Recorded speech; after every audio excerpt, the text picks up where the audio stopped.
يا أيها الذين آمنوا اتقوا الله وقولوا قولا سديدا يصلح لكم أعمالكم ويغفر لكم ذنوبكم ومن يطع الله ورسوله فقد فاز فوزا عظيما. أما بعد فإن أصدق الحديث كتاب الله وأحسن الهدي هدي محمد صلى الله عليه وسلم وشر الأمور محدثاتها وكل محدثة بدعة وكل بدعة ضلالة وكل ضلالة في النار. أعوذ بالله من الشيطان الرجيم. بسم الله الرحمن الرحيم. قاف والقرآن المجيد بل عجبوا أن جاءهم منذر منهم فقال الكافرون هذا شيء عجيب أإذا متنا وكنا ترابا ذلك رجع بعيد قد علمنا ما تنقص الأرض منهم وعندنا كتاب حفيظ بل كذبوا بالحق لما جاءهم فهم في أمر مريج أفلم ينظروا إلى السماء فوقهم كيف بنيناها وزيناها وما لها من فروج والأرض مددناها وألقينا فيها رواسي وأنبتنا فيها من كل زوج بهيج تبصرة وذكرى لكل عبد منيب ونزلنا من السماء ماء مباركا فأنبتنا به جنات وحب الحصيد والنخل باسقات لها طلع نضيد رزقا للعباد وأحيينا به بلدة ميتا كذلك الخروج كذبت قبلهم قوم نوح وأصحاب الرس وثمود وعاد وفرعون وإخوان لوط وأصحاب الأيكة وقوم تبع كل كذب الرسل فحق وعيد أفعينا بالخلق الأول بل هم في لبس من خلق جديد. وقال الله تعالى في مقام آخر الذين ينفقون في السراء والضراء والكاظمين الغيظ والعافين عن الناس والله يحب المحسنين.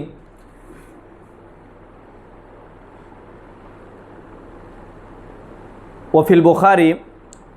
أن عائشة رضي الله عنها أنها قالت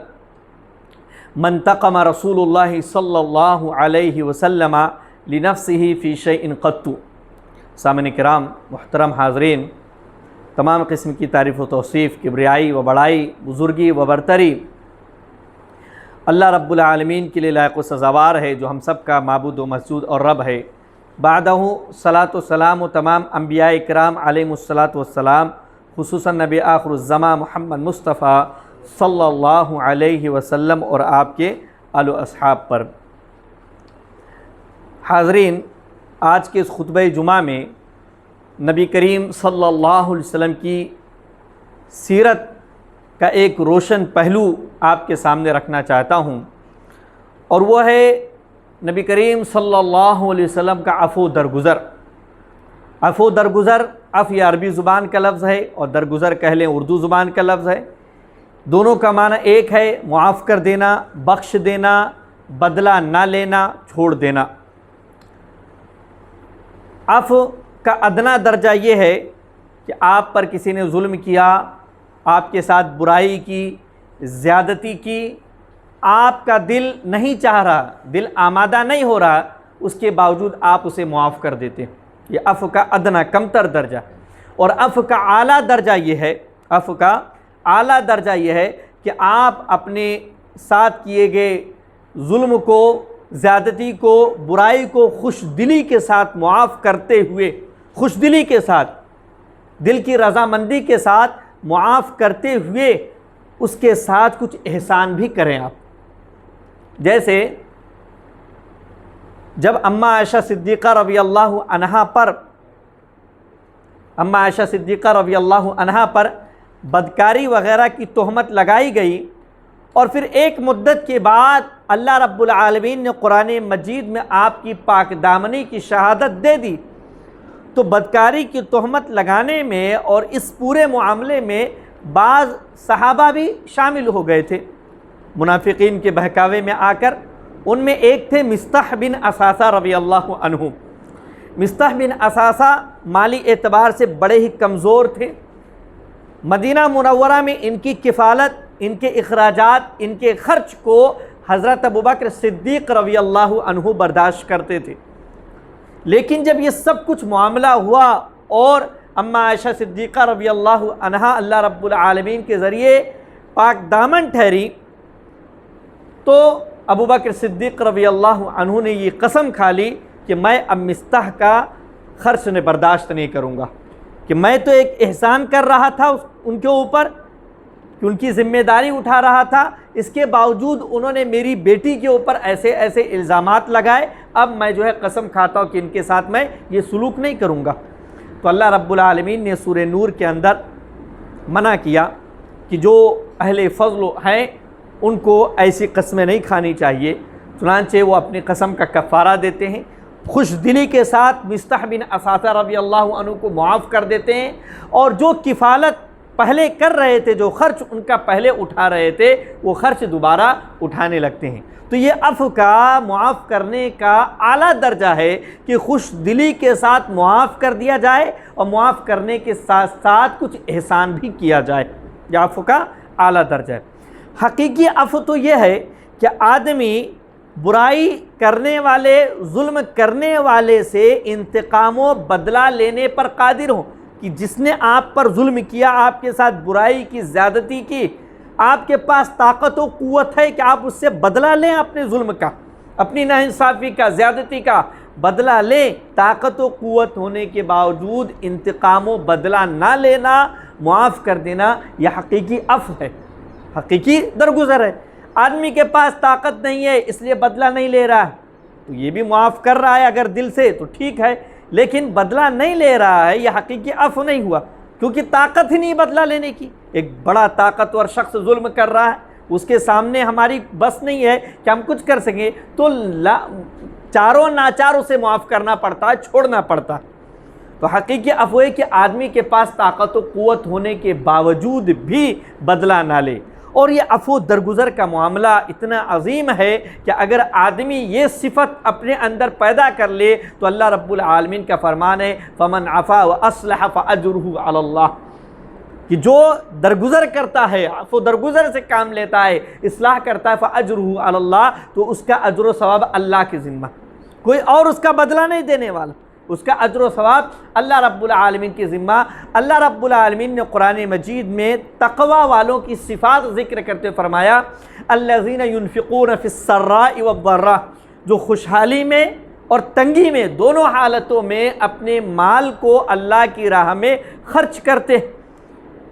والکاظمین الغیظ، اپنے غصے کو پی جاتے۔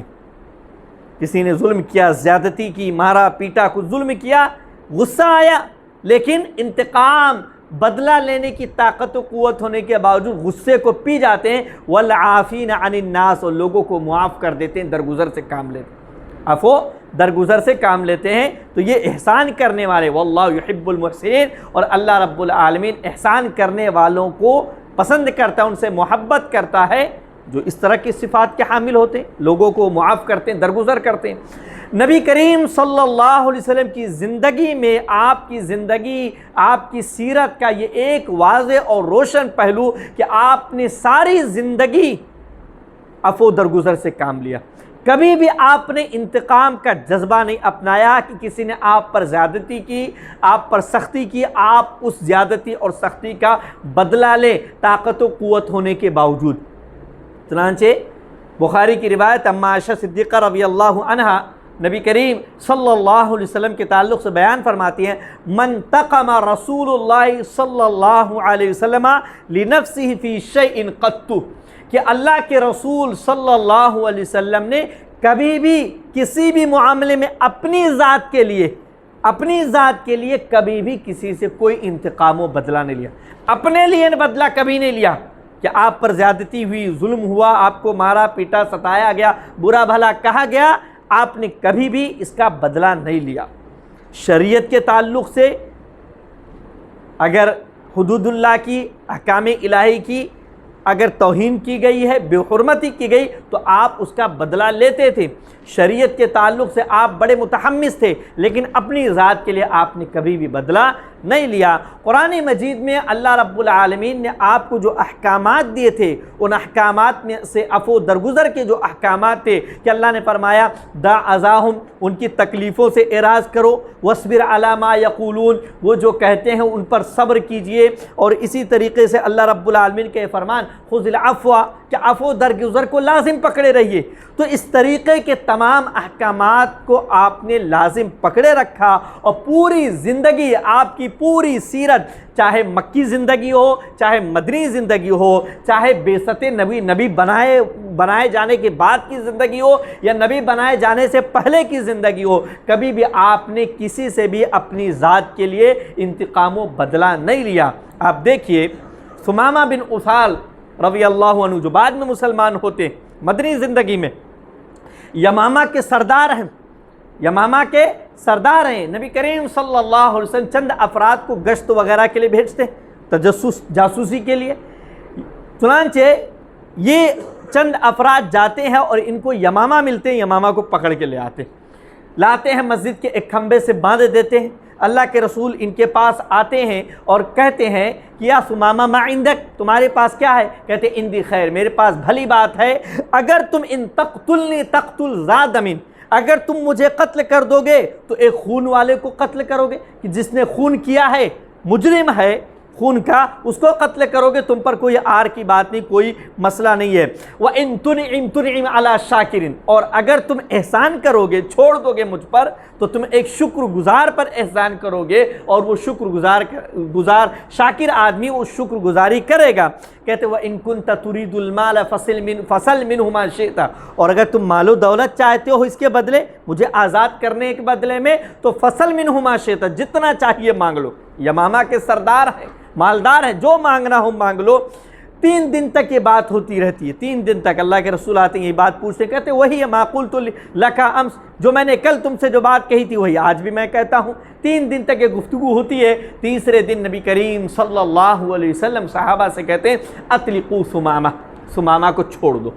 ثمامہ کو آزاد کر دو۔ ثمامہ آزاد ہوتے ہیں، مسجد نبی کے قریب جاتے ہیں، وہاں غسل کرتے ہیں، اور غسل کر کے مسجد نبی میں داخل ہوتے ہیں اور کہتے ہیں اشہد ان لا الہ الا اللہ واشہد ان محمد رسول اللہ، ایمان لے آتے، اسلام قبول کر لیتے ہیں۔ لوگ کہتے ہیں، یہ بات بڑی اڑائی جاتی ہے کہ اسلام تلوار کے زور پر پھیلا۔ ہاں، اسلام تلوار کے زور پر پھیلا، لیکن اخلاق کا تلوار تھا، وہ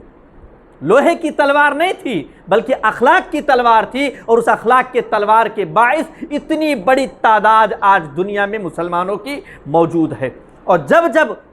صحابہ نے، علماء نے، سلف نے اس اخلاق کی تلوار کو اپنا ہتھیار بنایا، لوگ ان کے اوپر فریفتہ ہو، اس دین اسلام کو قبول کیا۔ چنانچہ اب دیکھیے، یہ ثمامہ جو اسلام قبول کر رہے ہیں، کوئی معمولی آدمی نہیں ہے،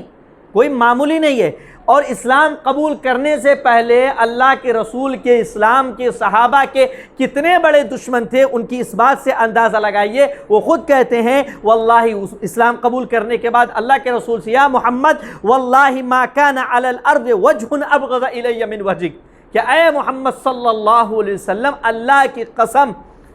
آج سے پہلے آپ کا چہرہ دنیا میں سب سے زیادہ مجھے ناپسند تھا، فقد اصبح وجہک احب الوجوہ الی، اور اب آپ کا چہرہ مجھے تمام چہروں میں سب سے زیادہ پسندیدہ ہو گیا ہے۔ کہتے واللہ ما کان من دین ابغض الی من دینک، کہ اللہ کی قسم آپ کا دین دنیا کے تمام ادیان میں سب سے زیادہ مجھے ناپسند تھا، فقد واصبح دینک احب الدین الی، اور اب آپ کا دین مجھے سب سے زیادہ میرا پسندیدہ دین بن چکا ہے۔ واللہ ما کان من بلد ابغض الی من بلدک، آپ کا یہ شہر مدینہ مجھے سب سے زیادہ ناپسند تھا، فاصبح بلدک احب البلاد الی، اور اب آپ کا یہ شہر مدینہ میرا سب سے زیادہ پسندیدہ شہر ہو گیا۔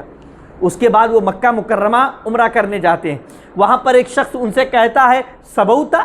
یہ نہیں کہہ رہا کہ اسلام لے آئے ہو، کہتا سبوتا بددین ہو گئے ہو، بے دین ہو گئے ہو، کہتے ہیں نہیں ولیکن اسلمت مع محمد رسول اللہ صلی اللہ علیہ وسلم، بلکہ میں محمد رسول اللہ کے ساتھ اسلام قبول کر چکا ہوں۔ اور پھر کہتے ہیں واللہ اللہ کی قسم لا یأتیکم من الیمامۃ حبۃ حنطۃ حتی یأذن فیہا رسول اللہ صلی اللہ علیہ وسلم، کہ اللہ کی قسم یمامہ سے اب تمہارے پاس ایک دانہ گیہوں کا ایک دانہ بھی تم کو نہیں ملنے والا۔ مکہ کھیتی نہیں ہوتی تھی، پتھریلی زمین تھی، باہر سے اناج آتا تھا اور سارا گیہوں جو ہے یمامہ سے آتا تھا، اور ثمامہ یمامہ کے سردار ہیں، اور انہوں نے قسم کھا کر یہ بات کہہ دی کہ اللہ کی قسم آج کے بعد تمہارے پاس یمامہ سے گیہوں کا ایک دانہ نہیں پہنچنے والا ہے، یہاں تک کہ اللہ کے رسول صلی اللہ علیہ وسلم اجازت دے دیں۔ جب اجازت دیں گے تو پہنچے گا۔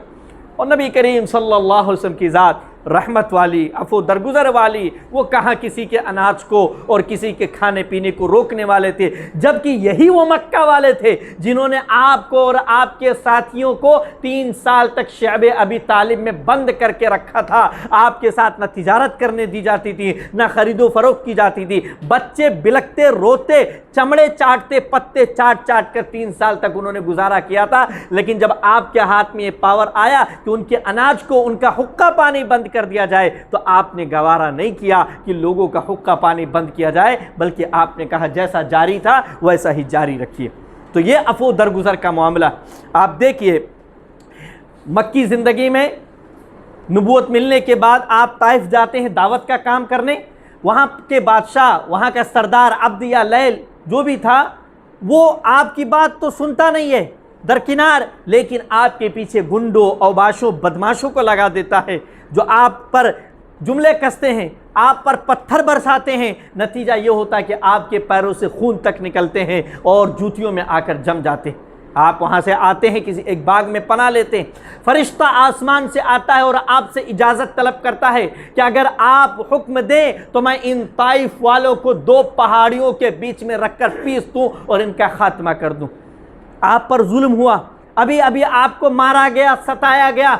کوئی بھی آدمی فوری طور پہ کہتا ہاں ان کو تہس نہس کر دو، ان کو برباد کر دو، لیکن آپ کا طرز عمل دیکھیے، آپ ان فرشتوں سے کہتے ہیں کہ نہیں ان کے ساتھ یہ سلوک نہیں کرنا ہے، اور مجھے امید ہے، عفو درگزر سے کام لیتے ہیں، ان کو معاف کر دیتے ہیں اور کہتے ہیں مجھے امید ہے کہ یہ نہیں لیکن ان کی نسلوں سے پیدا ہونے والے افراد دین اسلام کو قبول کریں گے، اور زیادہ نہیں، صرف 8 سال کا مختصر عرصہ گزرتا ہے کہ سارے طائف والے مسلمان ہو جاتے ہیں۔ تو یہ نبی کریم صلی اللہ علیہ وسلم کا عفو درگزر۔ آپ دیکھیے جنگ بدر اسلام اور کفر کی جنگ تھی۔ کفار مکہ یہی نہیں کہ مکہ میں ستاتے رہے، بلکہ مکہ سے جانے کے بعد بھی کفار مکہ اللہ کے رسول اور مسلمانوں کو ستانے کے لیے کوئی کمی نہیں رکھتے تھے، ہر وقت ستانے پر۔ جنگ بدر اس وجہ سے آئی، جنگ بدر کے اندر جب 70 قیدی مشرکین کے پکڑے گئے، نبی کریم صلی اللہ علیہ وسلم نے اپنے اصحاب سے کہا کہ ان قیدیوں کے ساتھ اچھا سلوک کرنا۔ یہ قیدی وہ قیدی تھے جنہوں نے مکہ میں ان اصحاب کو، ان صحابہ کو ستایا تھا، ریتیلی زمینوں پر تپتی ہوئی دھوپ میں لٹا کر ستایا تھا، مختلف انداز میں ان کو بھاگنے پر، ان کو مکہ چھوڑنے پر مجبور کیا تھا۔ حبشہ 2 بار ہجرت کیے، ایک بار مدینہ ہجرت کیے، تو اپنا مولد، اپنا مسکن، آدمی جہاں پیدا ہوا وہاں سے اسے محبت ہوتی ہے، لیکن انہیں چھوڑ کر بھاگنا پڑا، جانا پڑا، ہجرت کرنی پڑی۔ ان سب کے باوجود قیدیوں کے ساتھ جو ظلم، قتل کے دشمن تھے، جان کے دشمن تھے، جانی دشمن تھے، ان کے ساتھ آپ کا یہ فرمان کہ ان کے ساتھ حسن سلوک کرو، اور صحابہ بھی روٹی ان کو کھلا دیتے، خود جو ہے کھجور سے کام چلا لیتے، یا کھانے کی جو چیز میسر ہوتی ان کو کھلا دیتے، خود بھوکے رہ جایا کرتے تھے۔ یہ سلوک تھا۔ آپ نے ان تمام کے ساتھ عفو درگزر کا معاملہ کیا، سب کو معاف کیا، کسی کو فدیہ لے کے چھوڑا، کسی کو بچوں کی تعلیم دلانے کے نام پر سب کو عفو درگزر سے کام لیا، جبکہ حضرت عمر رضی اللہ عنہ کی رائے تھی کہ ان سب کو قتل کر دیا جائے، ان سب کو قتل کر دیا جائے۔ تو ایسا معاملہ تھا۔ آپ دیکھیے خیبر کے موقع پر ایک یہودیہ عورت نے گوشت کے اس حصے میں جو آپ کو بہت زیادہ پسند تھا، تیز زہر ملا دیا، ایسا زہر جو تیز کام کرتا، زہر ملا کر دے دیا۔ آپ نے ایک لقمہ کھایا، آپ کو احساس ہو گیا، آپ نے نگلانی تھوک دیا۔ آپ نے اس عورت کو معاف کر دیا، عفو درگزر سے کام لیا، جانی دشمن بدلا، لیکن آپ نے کبھی بھی اپنی ذات کے لیے انتقام نہیں لیا، اسے معاف کر دیا۔ اس عورت کو قتل کیا گیا، قتل کرنے کی وجہ یہ تھی کہ ایک دوسرے صحابی جو آپ کے ساتھ کھانا کھا رہے تھے انہوں نے لقمہ نگل لیا تھا اور اس زہر نے صحابی کے اندر اثر کیا اور ان کی شہادت ہو گئی، تو اس قتل کی وجہ سے اسے قتل کیا گیا، لیکن نبی کریم صلی اللہ علیہ وسلم نے اپنی ذات کے لیے بدلہ نہیں لیا۔ فتح مکہ کا موقع دیکھیے، اللہ کے رسول صلی اللہ علیہ وسلم بڑی شان کے ساتھ مکہ میں داخل ہوتے ہیں، بڑی شان کے ساتھ مکہ میں داخل ہوتے ہیں۔ مکہ کے وہ تمام مجرمین، وہ تمام ظالمین جنہوں نے آپ پر بے حد ظلم کیا تھا، آپ کے قتل کی سازشیں کی تھیں، آپ کو مکہ چھوڑنے پر مجبور کیا تھا، آپ کو ہر طریقے سے ستایا تھا، اسی خانہ کعبہ کے اندر، جس خانہ کعبہ کے اندر آپ کو نماز پڑھتے ہوئے آپ کے اوپر اونٹ کی اوجھڑی لا کر ڈالی گئی تھی، اس قدر ستایا گیا تھا آپ کو، آج اسی خانہ کعبہ کے صحن کے اندر مکہ کے وہ تمام مجرمین آپ کے سامنے موجود تھے، شرمسار تھے، انہیں اپنا ایک ایک ظلم یاد آ رہا تھا کہ ہم نے اس بندے کے ساتھ کس قدر ظلم کیا ہے، آج معاملہ ان کے ہاتھ میں، یہ ہمارے ساتھ کیا کریں گے۔ پشیمان تھے، سوچ و فکر میں گم تھے۔ آواز آتی ہے، تم کیا امید رکھتے ہو، کیا توقع کرتے ہو؟ کہتے ہیں آپ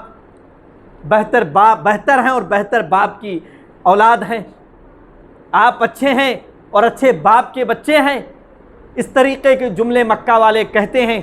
اور پھر عام معافی کا، عام درگزر کا، عفو درگزر کا اعلان نبی کریم صلی اللہ علیہ وسلم کی زبان سے ادا ہوتا ہے۔ آپ فرماتے ہیں اذهبوا فانتم الطلقاء، جاؤ تم سب کے سب آزاد ہو۔ یہ نہیں کہ ان کو جاں بخش دی،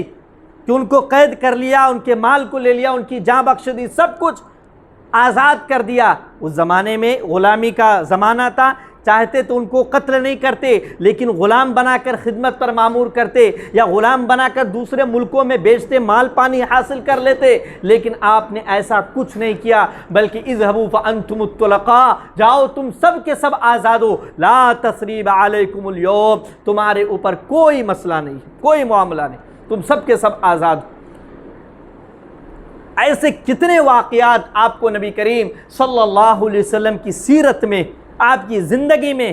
آپ کی زندگی کا یہ انتہائی روشن پہلو ہے، عفو درگزر۔ کبھی آپ نے کسی بھی طور پر بدلہ نہیں لیا۔ سوچئے جنگ کے موقع پر اگر کوئی غداری کر بیٹھے تو آج کے زمانے میں بھی سزا یہ ہے کہ اس کو قتل کیا جاتا ہے، غداری کی سزا۔ حاتب ابن ابی بلتہ رضی اللہ عنہ جب مکہ مکرمہ جانا تھا، یہ خفیہ طور پر ایک خط لکھ کر مکہ والوں کو بھیج دیتے ہیں کہ مسلمان مکہ پر حملہ آور ہونے والے ہیں۔ اللہ رب العالمین بذریعہ وحی نبی کریم صلی اللہ علیہ وسلم کو اطلاع دے دیتا ہے،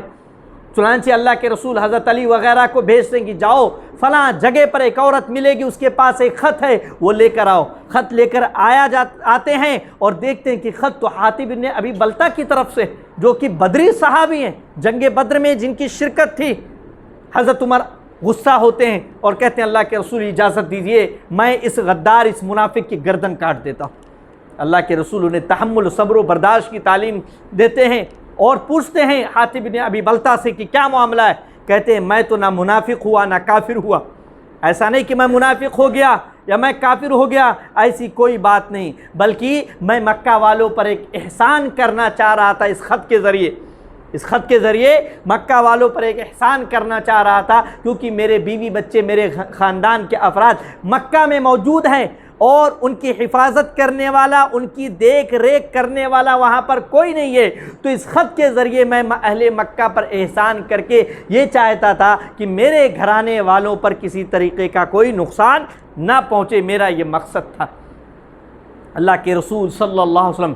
اس مشکل وقت میں، یہ غداری والی بات ہے، لیکن چونکہ یہ بدری صحابی ہیں اور بدری صحابی کے تعلق سے اللہ رب العالمین کا یہ فرمان موجود ہے، اعملوا ما شئتم قد غفرت لکم، کہ تم سب کو میں نے معاف کر دیا۔ غزوہ بدر میں جن صحابہ کرام نے شرکت کی ان کے تعلق سے کہ تم سب کو میں نے معاف کر دیا ہے، بخش دیا ہے، اعملوا ما شئتم، اس کے بعد تم جو چاہو کرو، کسی عمل پر تمہاری پکڑ نہ کی جائے گی۔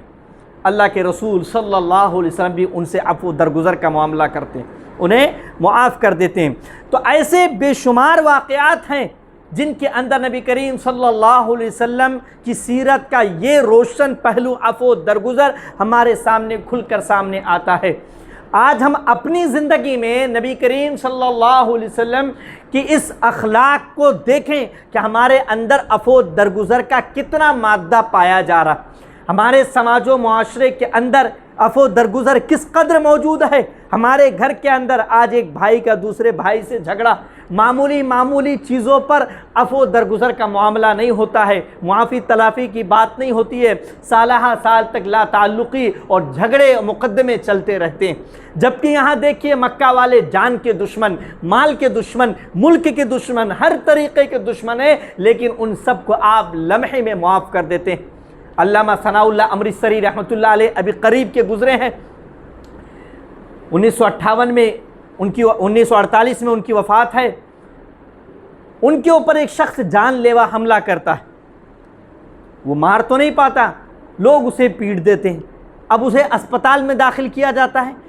علامہ ثناء اللہ امرتسری رحمۃ اللہ علیہ اپنے اوپر جان کا حملہ کرنے والے کی عیادت دیکھنے کے لیے اسپتال جاتے ہیں اور اس کے لیے جو ضروری لوازمات پھل وغیرہ وہ سب لے کے جاتے ہیں۔ سوچئے، معاف تو کر رہے ہیں، ساتھ ساتھ احسان بھی کر رہے ہیں، جو عفو کا اعلیٰ درجہ۔ تو آدمی عفو کے اعلیٰ درجہ پر اسے فائز ہونا چاہیے۔ چھوٹی چھوٹی باتوں پر ہمارے درمیان جو کھینچا تانی، انتقام اور بدلہ لینے کا جذبہ ابھرتا ہے، ہمیں چاہیے کہ نبی کریم صلی اللہ علیہ وسلم، صحابہ کرام، تابعین، علماء اسلاف کے ان واقعات کو پڑھیں، سمجھیں اور اپنے اندر بھی ان کے اخلاق عفو درگزر کا جذبہ پیدا کرنے کی کوشش کریں، تاکہ ہمارا یہ ماحول ایک اسلامی ماحول، اسلامی معاشرہ، بھائی چارگی والا ماحول بن سکے۔ اللہ رب العالمین سے دعا گوں کہ ہم تمام لوگوں کے اندر عفو درگزر کا مادہ کوٹ کوٹ کر بھر دے، ہمیں عفو درگزر والے اخلاق کا حامل بنائے اور سماج و معاشرے کے اندر اس اخلاق کو عام کرنے کی توفیق دے۔ آمین، تقبل یا رب العالمین، وآخر دعوانا ان الحمدللہ رب العالمین۔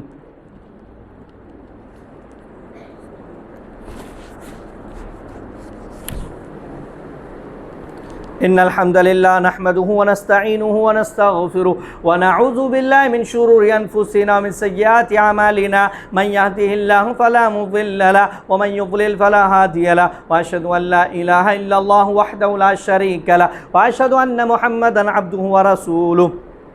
اعوذ باللہ من الشیطان الرجیم، بسم اللہ الرحمن الرحیم۔ ان اللہ وملائکتہ یصلون علی النبی یا ایھا الذین آمنوا صلوا علیہ وسلموا تسلیما۔ اللہم صل علی محمد وعلی آل محمد کما صلیت علی ابراہیم وعلی آل ابراہیم انک حمید مجید۔ اللہم بارک علی محمد وعلی آل محمد کما بارکت علی ابراہیم وعلی آل ابراہیم انک حمید مجید۔ بارک اللہ لی ولکم فی القرآن العظیم ونفعنی وإیاکم بالآیات والذکر الحکیم، انہ تعالی جواد کریم ملک بر رؤوف رحیم۔ واقیموا الصلاۃ۔